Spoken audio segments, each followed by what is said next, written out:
And welcome to our YouTube channel where we talk about the different topics under the different subjects of the BS in Criminology curriculum. So we'll have a new topic for today, we'll have a new lesson for today, and that is all about human behavior and victimology. So medyo highly technical itong subjects na to. Although the PowerPoint presentation itself, the coverage itself is rather maikli lang siya, pero napakadami kasing highly technical terms na ginagamit dito, terms that would probably our first time to encounter. So I would suggest that while listening, you also try to take note, especially of those terminologies. Okay, so yeah, just prepare a sheet of paper, pencil, or ball pen or point pen, and then write everything that is new to you. All right. So in any case, let's go forward with our discussion on human behavior and victimology. So we will be dividing our topic into three subtopics. The first one will be about understanding the concept and learning the theories related to human development. So it will be about human development. And then the second one will be about defining human behavior and learning the principles surrounding it. So second topic natin is all about human behavior natin, particularly focused on the abnormal behavior. Kasi yun lang naman yung pinaka-importante natin ditong dapat bigyan ng pansin. And then the third one will be about the victimology and identifying the theories related to victimology. Diba? So, maikli lang siya, pero napakarami kasing terms dito. So, I hope you'll be able to follow and it will really help you if you have a sheet of paper where you can write everything that you feel important to jot down. Okay? So, wag na tayo magpatumpik-tumpik pa. Let's start with the first topic, the concept and theories of human development. So, what is human development? So, when we say human development, ito daw yung proseso in which a progressive series of changes. So, merong mga pagbabago na mangyayari sa ating katawan, sa ating pagkatao, sa ating pagkabuhay. At yung pagbabagong yon should be progressive. Okay? Hindi dapat siya pabalik. Dapat pa-progress siya. So that is what we mean by the term development. Okay? So progressive dapat yung series of changes na yon, which occurs as a result of maturation and experience. So that is very much important. Okay? Ang this series of changes ay nangyayari because people, we mature. Okay? When we say mature, nag-a-advance yung ating pag-iisip, yung ating appreciation sa mga bagay-bagay. And at the same time, because of experience. Alright? So, the goal of developmental changes is to enable people to adapt to the environment in which they live. So, kailangan natin itong developmental changes na to para naman mas maayos tayong maka-adapt sa ating environment, sa ating surroundings kung saan tayo nabubuhay. Through a process called self-actualization. Kumbaga, eto na yung pinakapunto. Okay? Eto na yung pinaka dapat natin na makamit. Yung self-actualization. Alright? So that is human development. So let's hear some facts about human development. So unang-una, early foundations are critical. Okay? Totoo yan. Ang mga early foundations o yung mga una nating natututunan, una sa ating tinuturo ay napaka-critical. Dahil dito mag-uumpisa ang lahat. Parang bahay lang yan, di ba? Kung mahina ang pundasyon mo, hindi hindi malakas yung bahay. Konting lindol, giba. Konting bagyo, giba. So it's very critical to set a proper early foundation para naman maayos ang progreso ng ating development. Second, maturation and learning have important roles in development. So sabi nga natin kanina, human development roots from maturation and experience. Kung paano tayo mag-develop will depend on how mature do we progress and how experienced are we in life. Okay? Number three, development follows a definite and predictable pattern. Okay? Lagi yan. Okay, lagi yan. Definite and predictable ang magiging pattern ng development. Anything, any development or any changes na mangyari sa buhay natin na hindi sumusunod sa pattern na yan is something abnormal. Di ba? Something abnormal yon. Kasi nga dapat definite and predictable yung pattern ng ating human development. Ibig sabihin, by the age of this age, dapat ganito ka na. By the age of Like 20, dapat ganito ka na mag-isip. By the age of 40, dapat ganito na yung pananaw mo sa buhay. So, if for example, by the age of 18, pero parang bata ka pa rin, then that makes you somewhat less progressive. That makes it somewhat less developed. And that is something abnormal. Okay?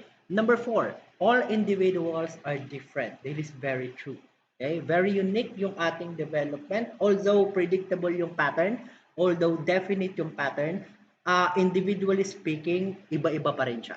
Okay? Magiging iba-iba pa rin siya. Why? Because we have different levels of maturity and we have different experiences, which are the roots of human development. Next, each phase of development has a characteristic behavior, di ba? So, meron tayong iba-ibang phases on development. We have the infancy, we have the childhood, puberty, adolescence, blah, blah, blah, blah, blah, blah. And each of those phases have a different characteristic behavior. Okay? We will learn more on that as we go along with the discussion. Each phase of development has hazards. At the same time na iba-iba yung characteristics ng behavior on each phase of development, mayroon din itong mga hazard. Kasi sabi nga ng science, for every action, there is an opposite and equal reaction.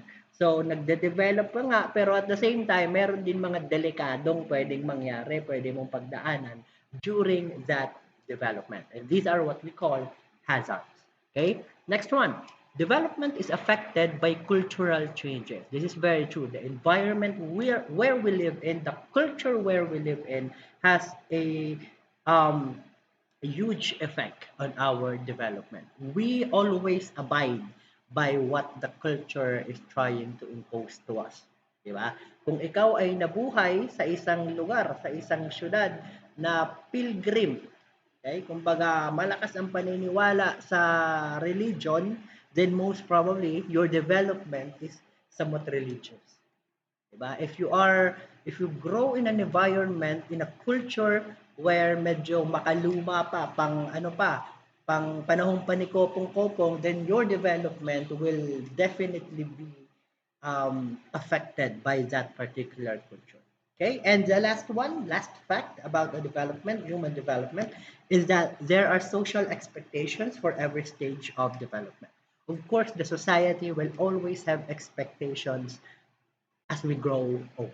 Diba? Nung bata ka, ito yung expectation sa'yo. Hindi mo dapat gawin ito, ito dapat ang gawin mo. And that follows, that continues until we die. Okay? There will always be expectation on how we should act, on how we should behave in the society. Right? So those are the different facts about human development. So now we have two psychological theories of human development. The first one was developed by Freud. Okay, Freud. We will learn about Freud as we go along with the different subjects in criminology, particularly topics relating to psychosexual development. Ito kumbaga yung pinaka masterpiece niya naman ni Sigmund Freud, psychosexual development. And the other one is from Erikson, which speaks about the theory of psychosocial development naman siya. Okay? So, the psychological theories of human development is divided into two, psychosexual by Freud and psychosocial by Erikson.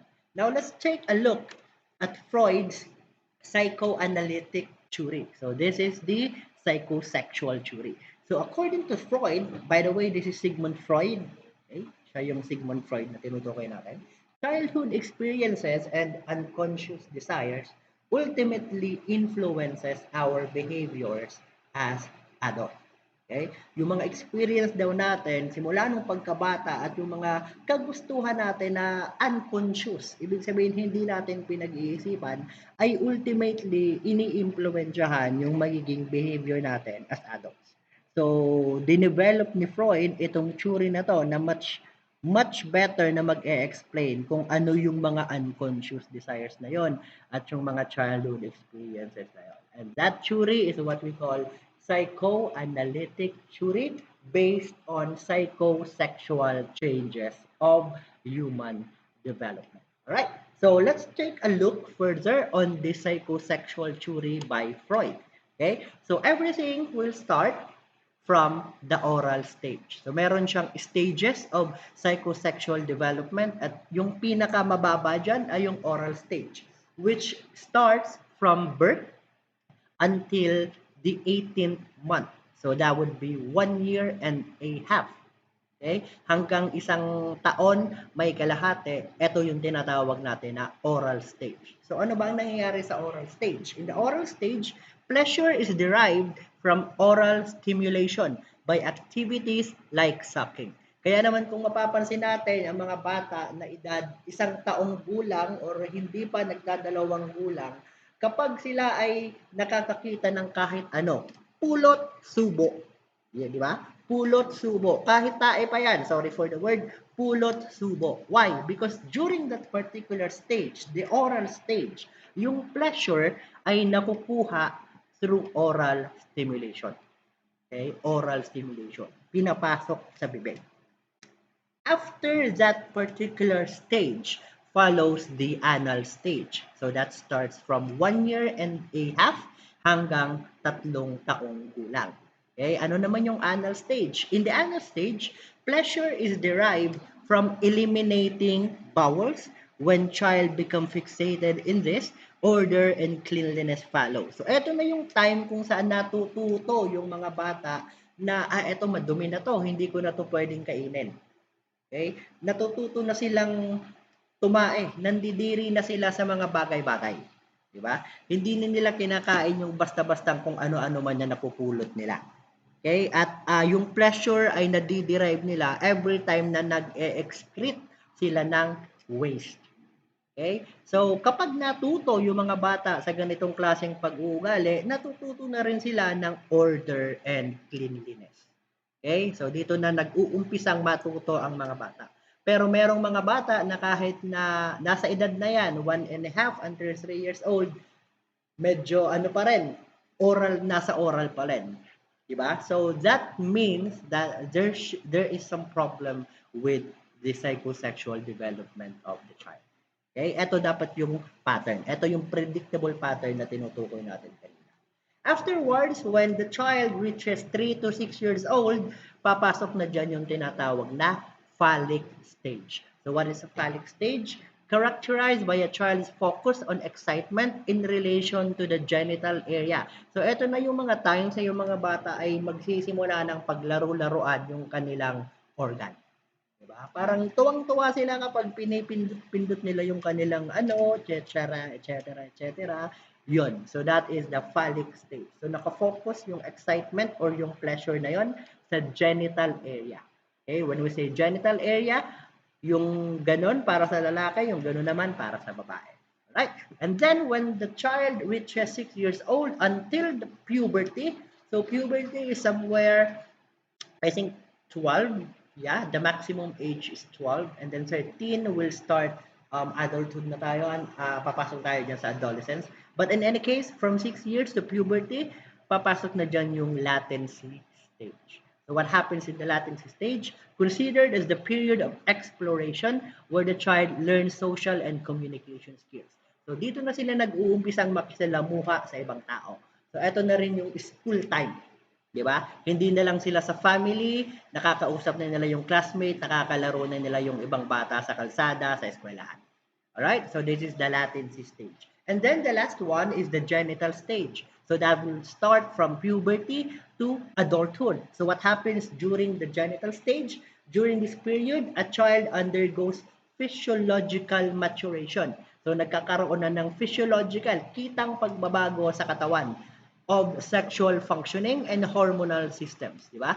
So, yung lalaki, nagpapatuloy na, nagkakaroon ng buhok elsewhere in the body, and sa babae din naman, nagkakaroon na ng menstruation and other hormonal changes in the hormonal system, leading to intensified drives and impulses. At dahil nga nagkakaroon na ng sexual maturation, hormonal maturation, nagkakaroon din tayo dyan ng intensified drives and impulses. Nagle-level up na din yung kagustuhan natin. Diba? Nagle-level up na din yung kagustuhan natin. Nagiging impulsive na tayo. Hindi na tayo masyadong nag-iisip. Dara-diretso na yung ating isip kung ano yung gusto natin gawin, ginagawa natin siya. And that is the genital stage. So, malamang narinig nyo na yung term na PMS, premarital sex. So, that is yung mga, one of the good examples na mag-explain ng genital stage. They wanted to explore more.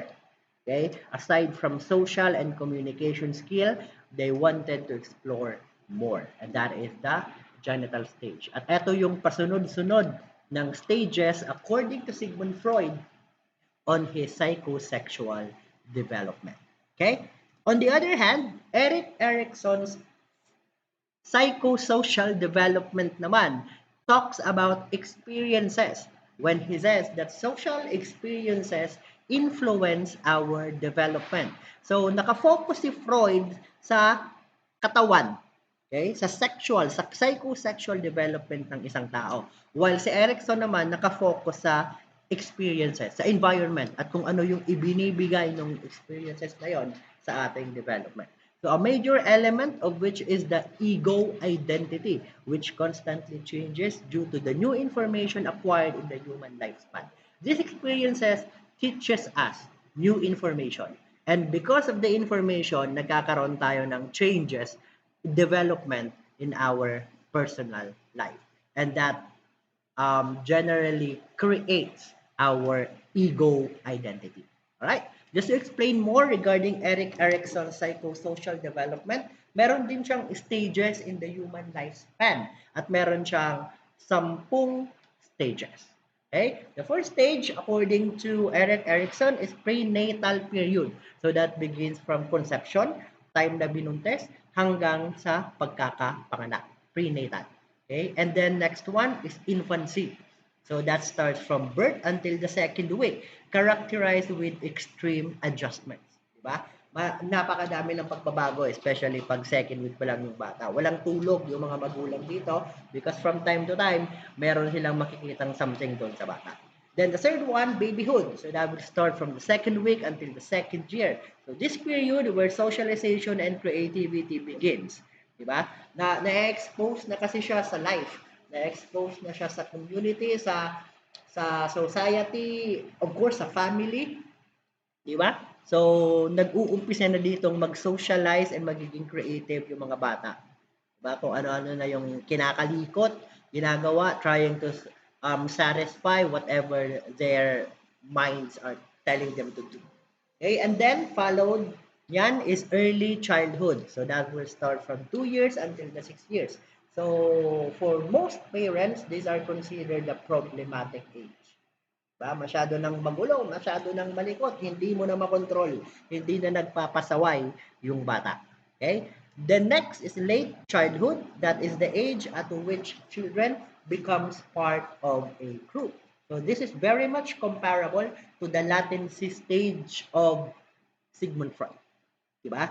Na mas na-develop yung socialization and communication skills ng bata dito sa late childhood stage natin. And then, there comes puberty. Okay, so this is the period of rapid growth and changes. Physiological changes, emotional changes, psychological changes, pasok dito sa age of puberty. Okay, and then susundan niya ng adolescence. So this is the period where a child searches for his own identity, and this is the crossover period to adulthood. Some other parents consider this as the problematic age. Well, it depends on the development. Okay, so adolescence, eto na yung nag-uumpisa na tayong mag-isip kung ano na ba talaga ako, sino ba talaga ako, ano ba yung role ko sa mundo, ano ba yung gusto kong maging in the future. Okay, so that is adolescence. And then next to that is adulthood. So this is considered as the productive age. Influensyado na tayo dito ng sense of reality. Okay? Dito na tayo natututo na kailangan na natin kumita, kailangan natin magtrabaho, kailangan natin maging productive. And because of that much stress, because of that much pressure, this is also the stage wherein we experience emotional tension and isolation. Especially kung hindi natin kayang mag-cope up doon sa mga stress na yon of becoming an adult. Okay? And then that will be followed by the middle age where those stress masyado pa siyang lumawak. Okay? So this is characterized as a period of stress and transition. Some even comparing and evaluating their lives against the others. So sa mga edad na to, tinitingnan natin yung buhay natin, kung ano na ba yung na-achieve natin, maganda ba yung trabaho natin, blah, blah, blah. Mag-enjoy pa ba tayo, magtatrabaho pa ba tayo, those kinds of mindset. And then after the middle age, we will come to senescence. Ano sa senescence? C9. Okay? Nag-umpisa na tayong maging ulyanin. Okay, so this is considered as the period of decline. Pabalik na tayo doon sa pagkabata. Social attitude will vary depending on the rate of our senility. Di ba? Minsan, ang iba ang tingin sa buhay, ang iba nagpapakabata, ang iba mature pa rin mag-isip, it varies depending on the experiences he gained during his or her lifetime. Alright, so these are the stages in the human lifespan according to Erikson's psychosocial development. Okay, so I think that will conclude our first part of the video for now. So magiging next topic natin is all about the concept and principles naman of human behavior. So I hope you are able to follow the discussion for today. So we have talked about the two psychological theories of human development, the one from Freud, psychosexual development, and the other one was from Erikson, the theory of psychosocial development. We also talked about some facts related to human development and, of course, the definition of human development and what is indeed our goal in human development. Okay, so for now, salamat. Maraming salamat once again, as always, sa pakikinig, and I'll see you again next time in our human behavior and victimology